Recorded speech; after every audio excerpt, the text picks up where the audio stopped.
看到这伤痕累累的鳄鱼没，这就是沼泽猎人的最爱。不要看这东西好像没啥用，但这往往代表着附近有着一条体型无比巨大的鳄鱼，而且还在不断生长。这要是将其给抓住，都不知道可以做多少个包包了。Continues to intensify in the Gulf, with wind speeds in excess of 100 miles per hour in 48 hours as a Category 2 hurricane. 沼泽之王特洛伊在听到这些后，那是十分的兴奋啊！毕竟这代表着在未来的每一天，可以直接在家中躺平，不用再继续干活，为那该死的刀勒而努力。同时，这却代表他的标签有可能无法完全填完那900个。于是他决定前往福斯角湖这一十分受欢迎的地点，在这里进行鳄鱼的狩猎，填补那饥渴难耐的标签。但要记住，这个地方是公园，不能随随便便的进来狩猎。只有像特洛伊这种活了大半生的人有朋友，在这里工作才有机会。不过主要原因还是这里的公鳄鱼实在是比想的多太多了，所以这个工作人员才找到了两人来这里狩猎，帮忙解决这些开始发疯的鳄鱼。由于暴风雨逐渐的靠近，导致这里的气压变低，让那些鳄鱼开始了疯狂，对人类发起了无差别的攻击。这对于沼泽之王特洛伊来说，完全是一个好消息，因为这意味着那些鳄鱼对于陷阱上的诱饵基本上会没有任何的抵抗。当两人来到了目的地后，立马就向这的工作人员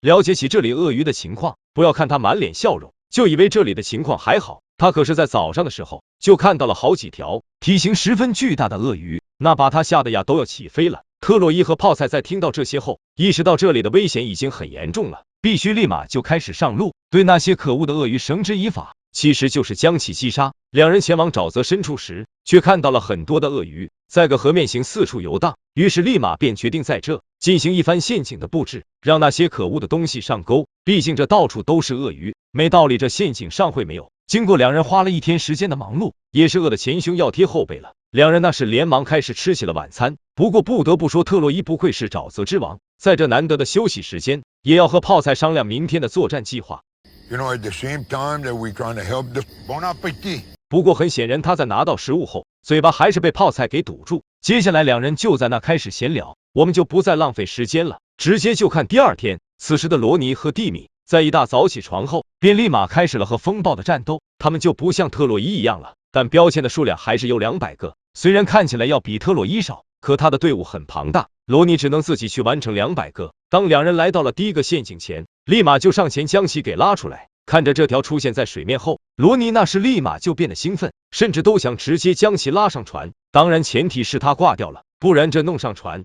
还有被其咬伤的风险。随着蒂米将手中的枪打响，这条鳄鱼也是结束了一生。当罗尼将其拉上船后，一边的蒂米却出现了意外，竟然出现了晕船的现象，整个人看起来就像萎了一样，这就让罗尼很是担心。至于是什么那就不知道了。在另一边的乔伊在得知风暴马上就要来临后，也是一大早就带着他的女儿开始了今天的狩猎。虽然他现在的主要目标是叫卡莉进行鳄鱼的狩猎，但对于标签的填补还是很担心的。毕竟就卡莉现在表现出的技术，那是真的一言难尽啊，就像茅坑里的石头一样又臭又硬，根本就没有任何亮眼的地方。可为了家族的未来，乔伊带着卡莉来到了这被他发现有众多鳄鱼的地方，希望可以将其拯救回来。这时乔伊突然指向了一个目标，卡莉也是很懂得拿起了鱼竿，对着目标就甩了出去。虽然动作十分的流畅，并且还好像成功的勾中，这就让一边的乔伊开始激动了。虽然他以前的技术不怎么样，可这次看起来很像成功了。当鳄鱼被其拉到水面后，乔伊也是立马开始了帮忙。可这时意外却发生了，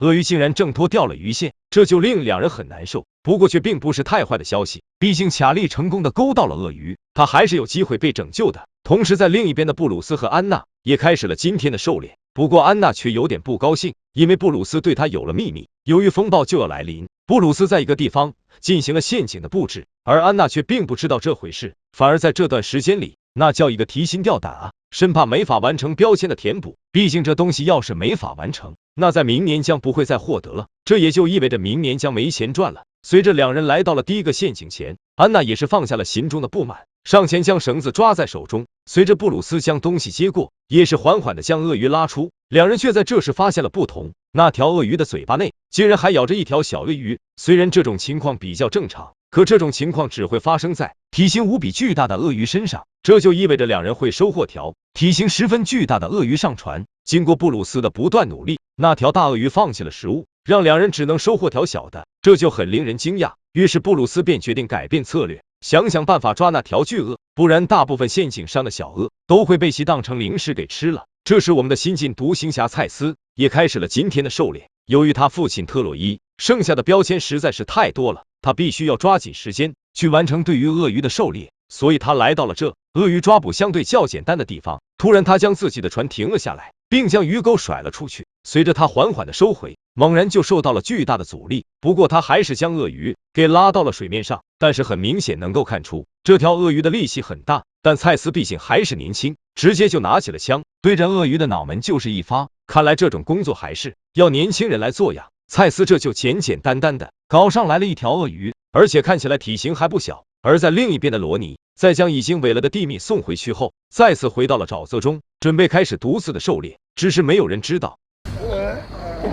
蒂米究竟是什么原因出现了这种奇怪反应。不过好在罗尼是个经验丰富的猎手，对于这种突发情况还是有过设想的。他还是十分冷静的来到了陷阱处，开始自己的独自狩猎。随着他和鳄鱼碰面，沼泽也出现了很大的水花，这对我们来说不是好消息，毕竟这样就没啥观看体验了。整个画面都是这东西，罗尼和鳄鱼可能是想到这点，竟然没有在什么做反应，而这反而就让他找到了机会。随着一声枪声的响起，罗尼也是将这条鳄鱼击杀，但现在他又面临了新的困难，那就是这条鳄鱼太巨大了，只有他一个人将这条鳄鱼拉上船还是有点困难。不过罗尼还是很聪明的，竟然知道依靠自身的体重。当他将标签插上后，真人那是十分的兴奋，虽然不知道是啥原因，但看起来有点搞笑。而在另一边的公园内，特洛伊和泡菜经过一晚的等待，也是开始了今天的狩猎。只是这里的环境有点好啊，竟然看不到一点太阳，四周更是布满了雾气。两人来到了陷阱前，泡菜甚至都有点看不起上面到底有没有上货。不过他们在靠近后，看着那摇晃的树枝，肯定了这处陷阱上有着一条巨鳄。而在这个生物露面的那一刻，两人那是满脸的兴奋，泡菜甚至为了将其控制住，那是把吃奶的力都用了出来，脸色更是变成了红色。虽然看起来有些狼狈，但结果却是十分美丽的。特洛伊成功的找到了机会将其击杀，可看着这条体型硕大的鳄鱼，两人感觉这里那是十分的危险。单单是第一条鳄鱼就有着这么大的体系，可想而知这里有多么恐怖。同时蔡斯完成了2条鳄鱼的抓捕，速度都要比他父亲特洛伊快。甚至这时他又看到条，随着他将船停下，看着那条鳄鱼的动向，决定换一个方式进行狩猎。当他将船停在岸边，立马就将枪拿了出来，对其就是来了一发。他在成功击中后，立马就开船冲了上去。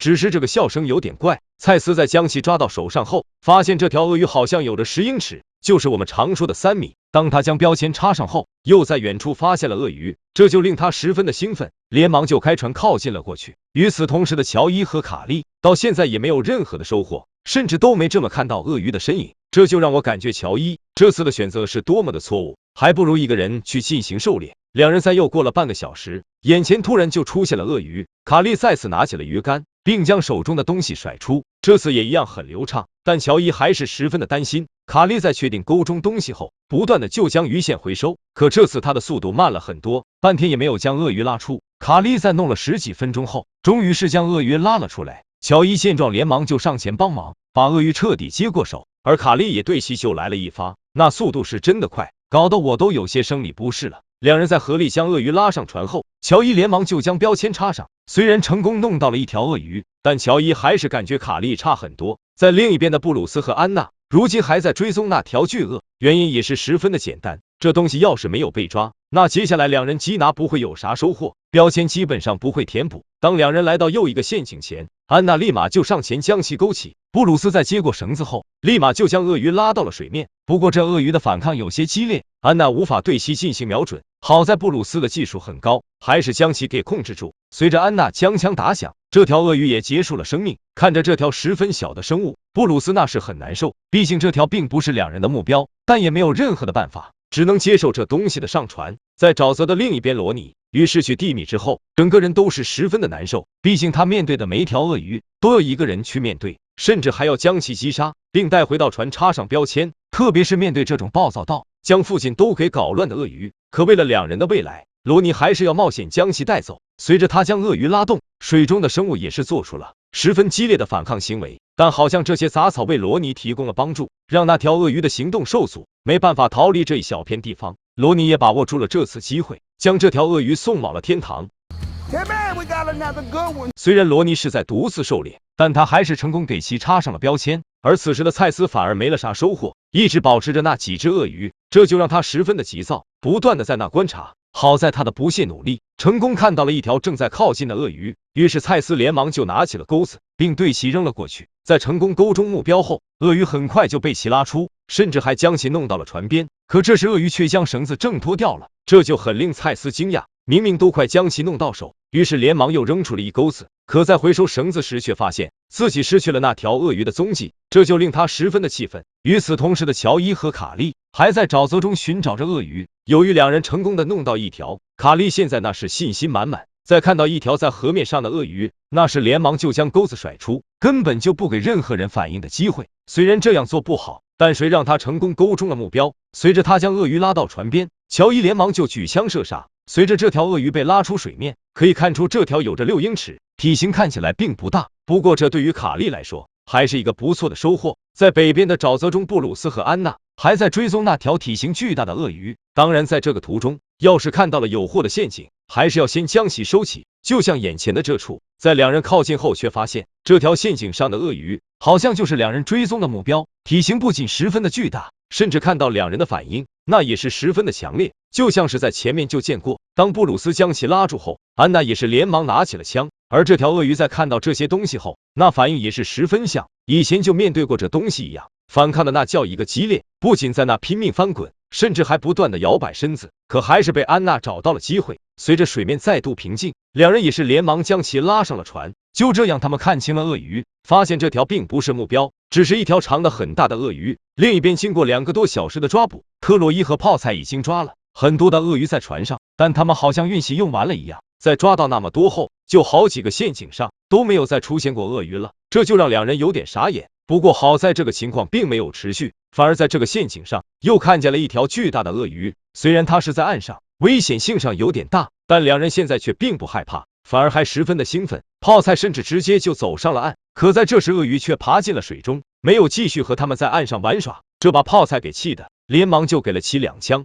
直接就是送他上了天堂。随着两人靠近了他，特洛伊连忙就把他拉起。虽然这条鳄鱼没有花费啥时间，但他们现在还是十分的紧张，毕竟那场风暴就要来临。与此同时的罗尼也快要结束今天的行程，如今只剩下最后一处陷阱。虽然蒂米的突然生病打了罗尼一个猝不及防，目前来看还不是特别的差，可当罗尼来到最后一个陷阱处时，却发现这条鳄鱼十分凄惨，不过在一边却还有条。罗尼那是连忙就拿起了枪，对着目标的脑袋就是给其嵌了个金属。在成功命中目标后，罗尼连忙就将其给拉上了船。而这一切的发展不仅让我很惊讶，甚至罗尼自己都有些不敢相信。好在最后他还是完成了。而在另一边的乔伊和卡利两人在经过长时间的狩猎，也是获得了很多的鳄鱼。虽然卡利的技术还有待提高，但就目前所展现的一切，还是令乔伊十分的高兴，这让他的眼睛都变得好用了，离得老远的鳄鱼都被他给看得一清二楚。卡利也是在确定目标后，立马就拿起了莫辛甘纳，将其给架在水桶上，对着鳄鱼就是一番瞄准。随着子弹的打出，乔伊也是连忙开船上前，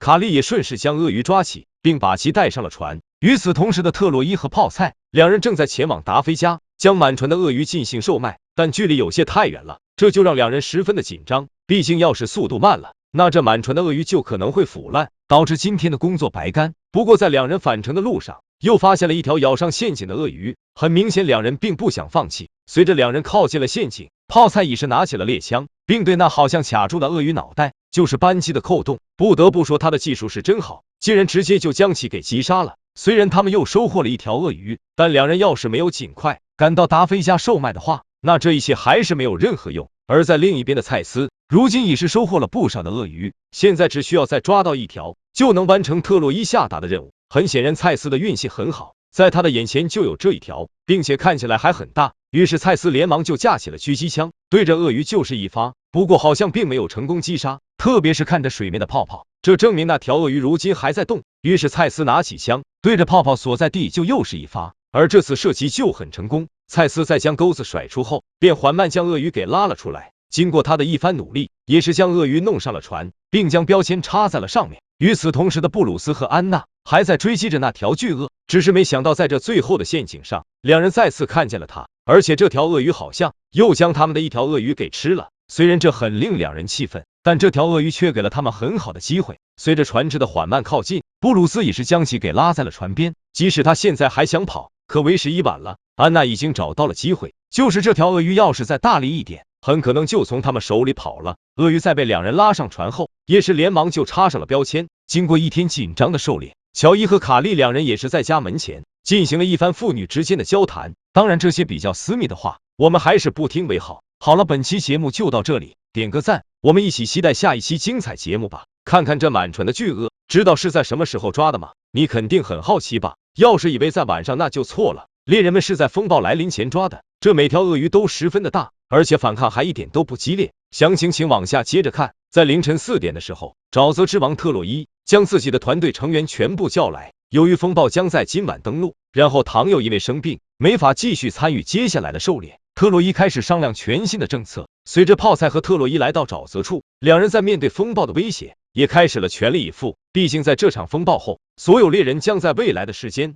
将不会有机会抓捕。两人在来到第一个陷阱后，泡菜立马就上前，将绳子从树上割下，把鳄鱼拉到了水面上。虽然这东西挣扎得很激烈，但在泡菜的控制下，并没有出现什么意外，甚至都被其死死的控制住。直到特洛伊找到了机会，看来在这场风暴逼迫下，他们在抓捕的速度那是快了不知道多少。即使现在两人的速度很快，但他们还有着45处陷阱还没有进行抓捕，这就让两人十分的紧张。与此同时的丹尼尔在听到了风暴将从附近登陆，整个人那是十分的难受。要知道他在这块开了一家店圣玛丽，这里面有着很多贵重物品，如果今天没法东西转移，随着他来到了目的地，立马就爬上挖机。不过他在启动后感觉有些不对劲，车开的那叫一个抖。好在这种情况并没有太大久，还是很快就将其开上了架子上，但时间还是很紧，毕竟他可不想自己的东西像别人的一样，面对风暴来临后都毁了。位于他北边的地方，乔伊和卡莉准备处理早已布置好的最后几处陷阱。虽然两人没有在圣玛丽，但他们的速度也是不慢。要是那些东西毁了，那将造成很严重的后果，不仅明年无法继续开店，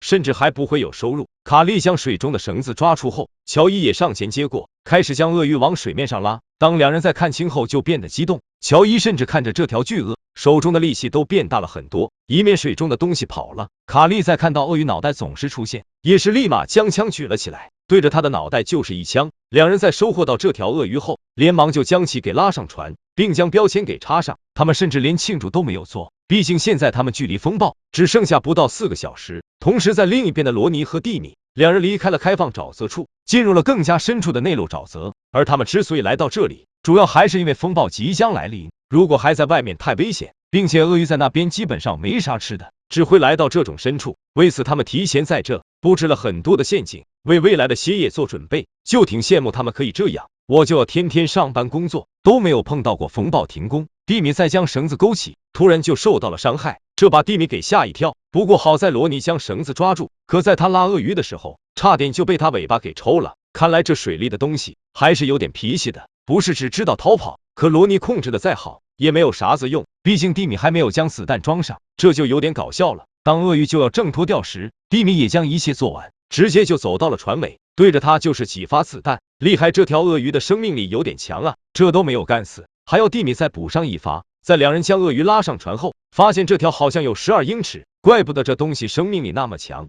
看来有句老话很对，那就是大就是好。而在另一边的拉伦和在猪排也因为风暴的来临，来到了一处偏远的地方进行鳄鱼的狩猎。由于距离实在是太远了，他们花了将近2个小时才来到了目的地所在的水域。不得不说两人胆子是真大，这风暴都快要来临，他们还有跑那么远的地方，都不怕结束狩猎后回不到港口吗？好像他们面临的困难不单单是距离，还有这水下的树枝。就这么小小的一段路，两人花的时间就不断，但好在从这一出来就是他们的陷阱布置地。看来两人来这不是没原因的，单单是路边的痕迹就体现出这里鳄鱼的数量。猪排在将绳子抓住后，立马就开始了拉扯，拉伦也在一边举枪准备。鳄鱼在出现的一瞬间，那水花真的大呀，这要是给他参加跳水运动，得到的分数绝对是场上最低的。船上的2位评委在看到这些后，那叫一个气啊，直接就结束了他的生命，真是的，这么不让他继续表演了。两人在将其拉上船后，发现这鱼有点小啊，有点不符合跳水运动员的水平，不过能做出这番水平还是很不错的。与此同时，卡勒姆和蔡斯因为唐的不再合作了起来，说实话，我挺看好这两人的，都是身强体壮的年纪，浑身都是使不完的力气，应该能在风暴来临前抓捕到很多的鳄鱼，不像我呀体弱多病啊。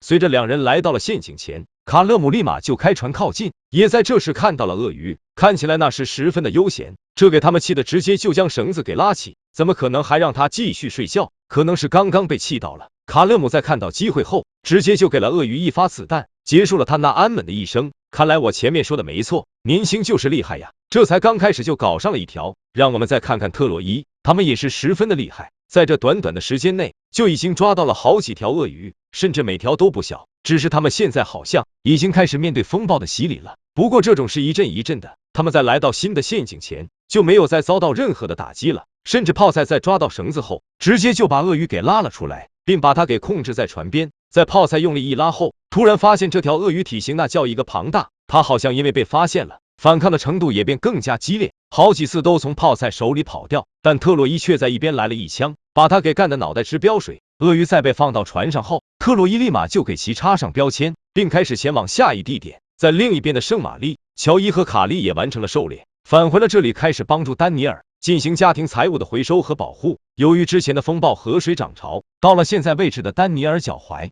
让他现在感到很恐怖，在场的所有人很害怕这次也会这样，为此他们必须尽快将所有的东西保护好。与此同时的罗尼和蒂米在淋了一场风暴来临前的雨后，再次开始了鳄鱼的狩猎。可这场雨是走了，但到来的后果也体现了出来，这里的水位上涨了，让他们的陷阱不像一开始那样有用，甚至出现了很多个陷阱上都是只挂着鸡腿而没有鳄鱼的身影。好在这时两人看到已出现陷阱，不然都以为后面的都不会再有鳄鱼上钩，全都要重新进行调整。蒂米在将绳子勾起后，立马就拿起了枪，罗尼也在将水中的鳄鱼拉出。这条鱼好像有点不对劲，反抗的程度并不是很强，甚至都有些温柔了，可能是被这刚下的雨给影响到了。蒂米当然也抓住了这次机会，直接就结束了他生命。看来在这个世界上，人类进化的还是比较好的。两人在将鳄鱼拉上船后，看着这漫天的阴云，感觉好像又要下雨。罗尼那是连忙插上标签，并开始前往下一地点。让我们再看看拉伦和猪排，两人呢也是发起了力，如今已经抓到了9条鳄鱼，数量多的都不敢相信，他们竟然有天能在这么短的时间抓到这种数量的鳄鱼。果然人只有被逼一下，才知道潜力在那里。这时天空又下起了雨，好在如今还不大，并不会影响到两人对于鳄鱼的抓捕行动。不过这条鳄鱼好像有点狠，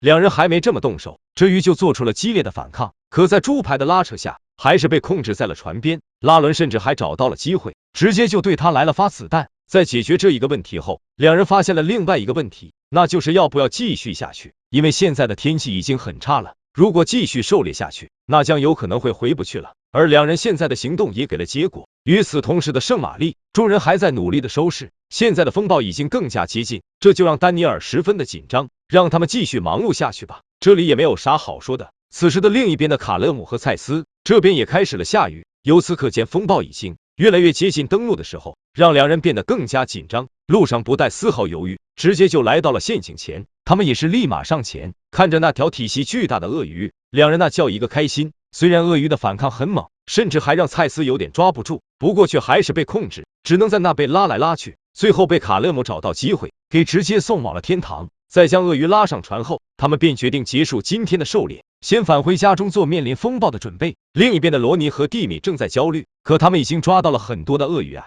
真不知道在焦虑什么。随着两人来到了陷阱处，看着水面上的那些泡泡，感觉这下面的东西应该不小。罗尼连忙就将绳子抓起，并将水中的鳄鱼拉出，而就是这么一露面，两人确定这条鳄鱼真的不小，不然罗尼也不会差点被拉下去。虽然绳子被他松开了，但鳄鱼并没有挣脱掉。当罗尼再次将其控制住后，蒂米也在这时看到了机会，对着他脑门就是一枪。即使两人成功抓到这条有着12英尺的鳄鱼，但这不远处的风暴却时刻在逼迫两人加快速度，毕竟他还没有为自己的家进行加固。与此同时的特洛伊和泡菜，两人在狩猎的路上发现了一座正在移动的房子，由此可见这里的人已经在让自己脱离危险了，而两人却还在这里进行着狩猎。但为了保证标签的填写，泡菜和特洛伊还是选择了继续。随着绳子被抓起，鳄鱼也浮现到了水面上，也不知道是不是天气的原因，他们抓的每条鳄鱼体型都十分的大，但力气却不如以前。泡菜在一边应对的很悠闲，特洛伊甚至瞄准都很快。当这条鳄鱼死亡后，他们立马就将其给拉上了船，都不带有任何的庆祝。